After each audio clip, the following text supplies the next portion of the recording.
Okay, welcome students for the E-series of JCE Connect.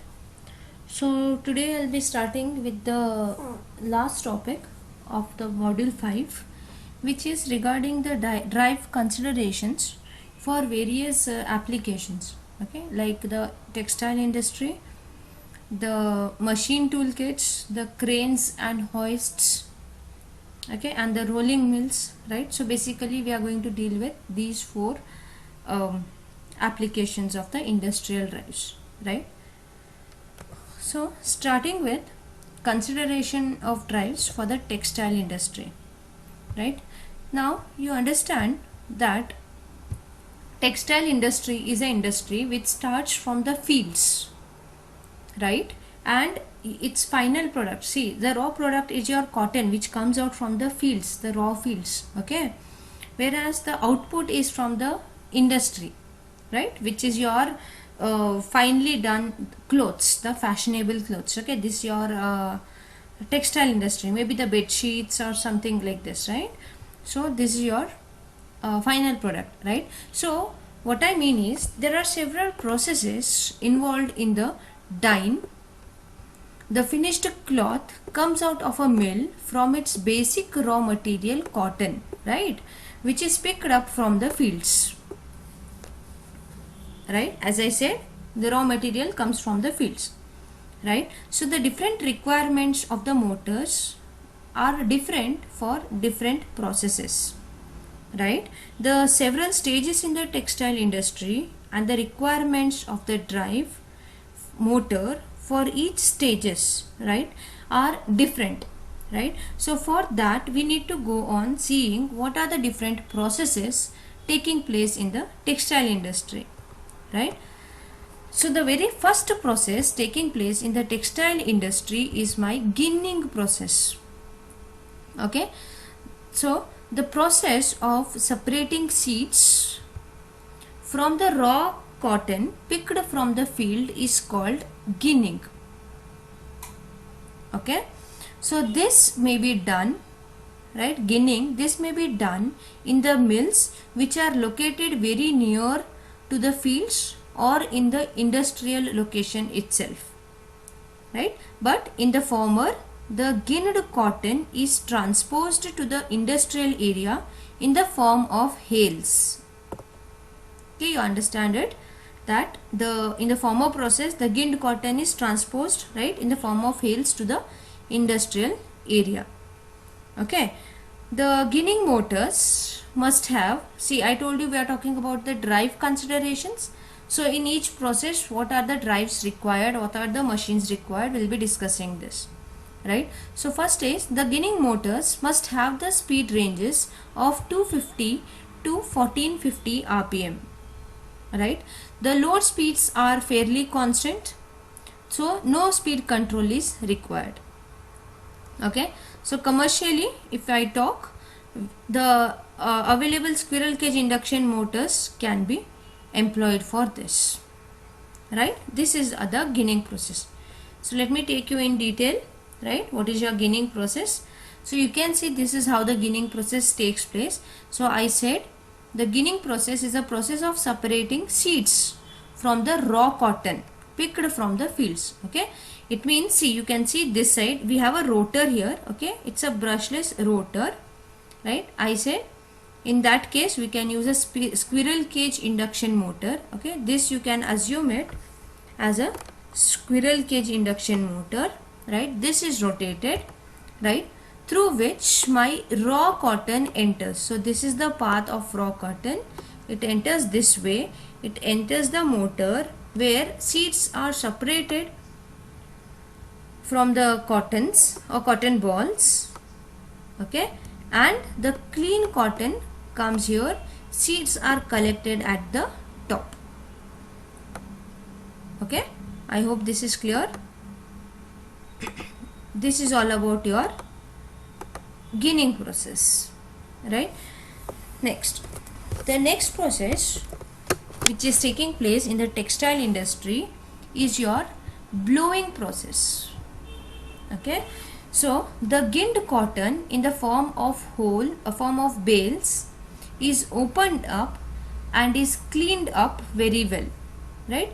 It means ginned cotton may still have some amount of seeds in it.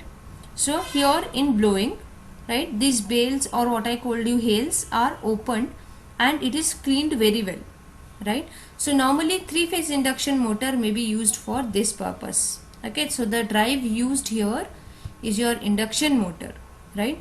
No speed control is required, as in my ginning. Here also no speed control is required. However, the motors having synchronous speed of 1000 or 1500 rpm may be employed.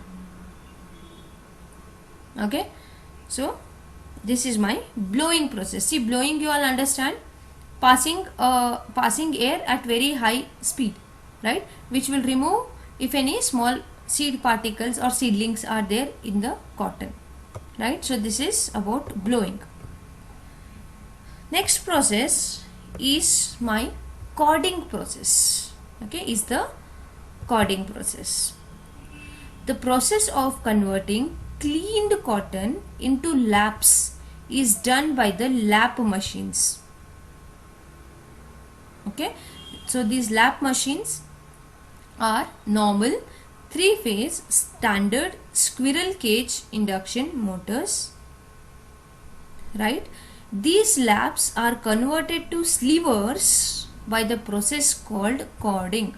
Okay, so the cording is the process where the laps are converted into slivers.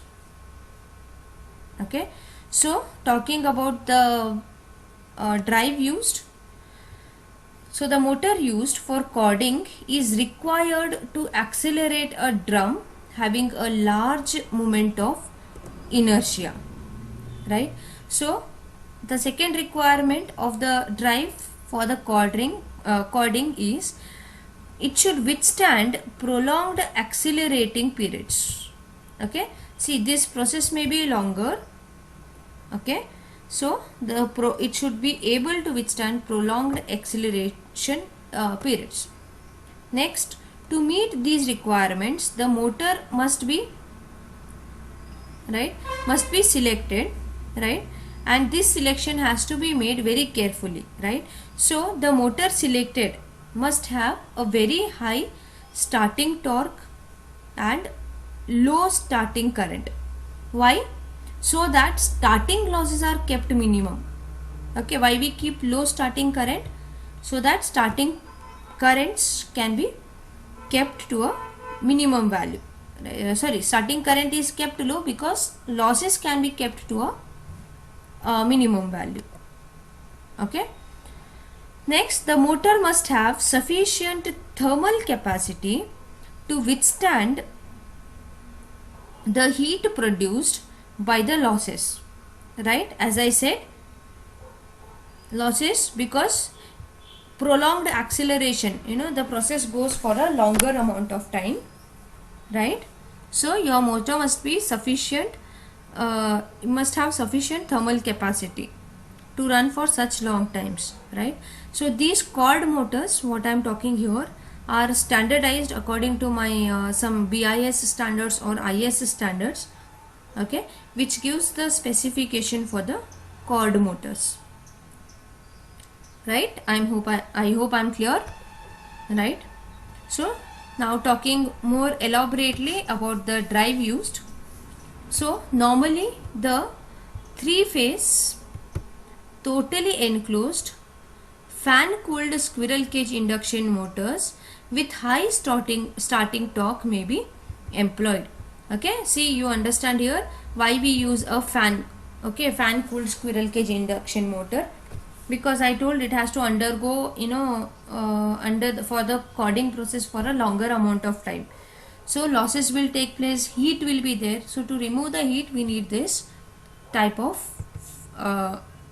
arrangement of a squirrel cage induction motor, right? So the rating of the motor depends on the type of fabric to be used, right? Smaller rating motors in the range 1.1 to 1.5 kilowatt may be used for the light fabric. Okay, now, so on the contrary, right? For a heavy fabric, okay, for the light fabric this is the rating, right? So for the heavy fabric the rating can increase within the range of 2.2 to 5.5 kilowatt. Okay, so the operating speeds obviously will be more. So these motors are in the range of 750 to 1000 rpm, right? So I said we use the squirrel cage, squirrel cage induction motor, right, which may have 8 or 6 poles having the synchronous speed, as I said, of the range 750 to 1000 rpm. Okay, so this type of motors, right, squirrel cage, it's there, so can be started directly from the line, right, so that good torque is achieved, right? Now slip ring motors may be advantageous also, right, when they are used with rotor resistance starters. So once started the operation is continuous and uninterrupted. Okay, so as I said, this is a prolonged operation. So once either you go for squirrel cage or slip ring, right, as I told you, slip ring induction motors when you use with rotor resistance starters can be more advantageous, right? So once started, these operations are continuous and uninterrupted. Okay, right? So these slivers, cording, when we take the balls and convert it into slivers, these slivers are converted to uniform straight fiber by means of drawing machines. These are also normal standard motors.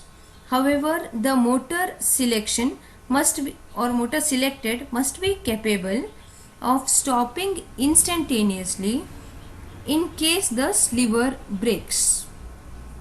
Okay, right? So the drawing machines are sometimes, right, I said we are going to use the drawing machines, right, to pull out the slivers into the fiber, right? So these drawing machines are sometimes self brake motors which satisfy this requirement. Which requirement? See, I have written here, the motor selector must be capable of stopping instantaneously. Okay, so drawing machines are capable of doing so. The motor subjected to inching to place up the broken sliver again, right? So the inching operations may amount up to 20, right? So with this combing and lap operation also take place, right? It means after the slivers are straightened in a drawing machine. Okay, see, I said combing and lap operations take place after slivers are straightened in the drawing machine, right? The motors used for the for these operations, combing and lap operations, are also normal squirrel cage motors, right? The combing process upgrades the fiber, right? The slivers are converted into laps before combing. Okay, right? So this is all about my cording process, right, which constitutes of converting balls into slivers, then combing the slivers and lapping operations. Okay, so the slivers are converted to laps before combing. Okay, then the next process in the textile industry is spinning. Okay, it's spinning. Okay, so before the thread is ready for the final spinning, it is thinned down in 2 or 3 stages by processing it on a flywheel or the speed frame. Okay, a motor, see whatever I have written here with the blue, right, this is the drive consideration. Okay, so a motor with smooth acceleration is necessary to, this has to be give considerations for textile industry in this frame, right? So the drive motor should be capable of working in high ambient temperatures, right? The motor must be totally enclosed with a clean floor construction. The motor must have high uniform acceleration having thermal reserve, right? So this is to prevent the cotton fluff. You know why we do this? To prevent the cotton fluff from getting deposited on the motor surface, right? So which may lead to poor cooling of the motor as well as burning of the fluff due to motor heating. Okay, so during the spinning process the yarn is twisted and made, right, twisted and made to have sufficient strength. Okay, sufficient strength. So these spinning motors are standardized in, I said you, either BIS standard or IS standards 1965, which gives the specifications for the spinning motors. The strengthened yarn is wound on the bobbins. The spinning motor, right, the spinning motor must be capable of drawing, twisting and winding operations. Okay, the breakage must be minimum. I told you, right, during the drawing machines we use the motors or the drives having the capability to instantaneously stop. Okay, so the breakage must be minimum and the yarn produced must have uniform tension. So these motors also must have uniform acceleration to avoid yarn breakage. Okay, I hope this part is clear, right? So after this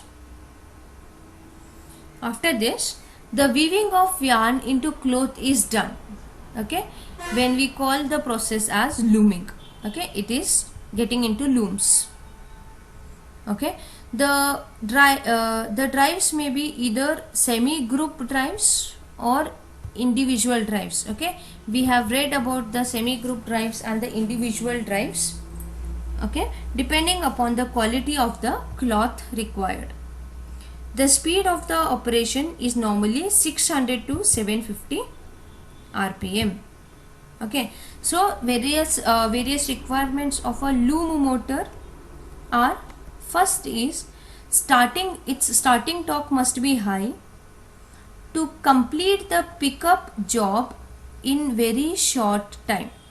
Okay, so its starting torque must be high, right? The second requirement of a loom motor, right, to avoid frequent starting and stopping, the motor may be decoupled or coupled from the load by means of a clutch. Okay, see, understand that the duty cycle consists of frequent starting and stopping, right? So the load on the loom motor is variable and intermittent, right? Therefore this point comes into picture. Okay, right with this? Okay, next point is a flywheel is required for smoothing. Okay, why I say the third point is, see, the operation requires a reciprocating mechanism.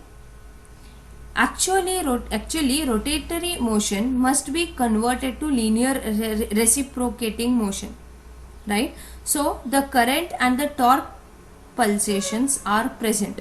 This is why I require a flywheel, right? So the loom motors require a flywheel, right? Next point is the cotton fluff should not get collected on the motor surface, right, to avoid burning of the same due to motor heating, right? So what we do, these motors are located in the places where dust accumulates on the motor, right? So the so therefore we should take proper care, right, such that the cotton should not get deposited on the motor, right? Understand that if cotton gets deposited on the motor during the process, right, it will affect heating of the motor, right, and it causes dust on the motor surface. Also, because of the motor heat, the cotton will burn out. right? So the next point is the loom motors must withstand the effects of humidity, right? So to suit the said requirements, the loom motors are normally totally enclosed three-phase induction motors with high starting torque, right? And fan cooling of the motors is also employed, right? So the fan cooling helps to avoid the collection of cotton fluff on the motor surface, right? So this is to avoid the fourth point. Taking care of the fourth point, we provide fan cooling, right? The kilowatt rating of the motor selected must be decided taking into account the frequent starting and stopping in the duty cycle, right? Next, the speeds of the motors are in the range of 100 to 750 rpm. Brake motors may be used here so that motor stops automatically in case the thread breaks, right? So as I said, again this depend on the fabric, right? The size of the loom motor depends upon the fabric also. For light fabric, motors up to the range of say 1.5 kilowatt can be used, right? And for the heavy fabrics, the motor rating of 2.2 to 3.7 kilowatt are employed. Okay, so this is all about the textile industry, right? So just to recall, let me start with the different process. First is the ginning process, right? These are the drive considerations. Next is my blowing process with the drive considerations.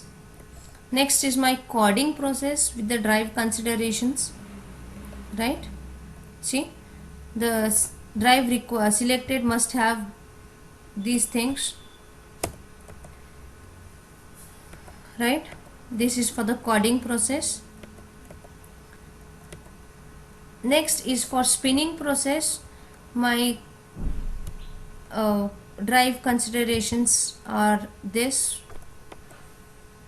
Okay, next comes my looming or the looms process. These are the these are the conditions, you know, which the loom motor must fulfill. So these are my drive considerations for the looming process. I hope these things were clear. For any clarification, kindly get back to me on the mail ID given. Thank you.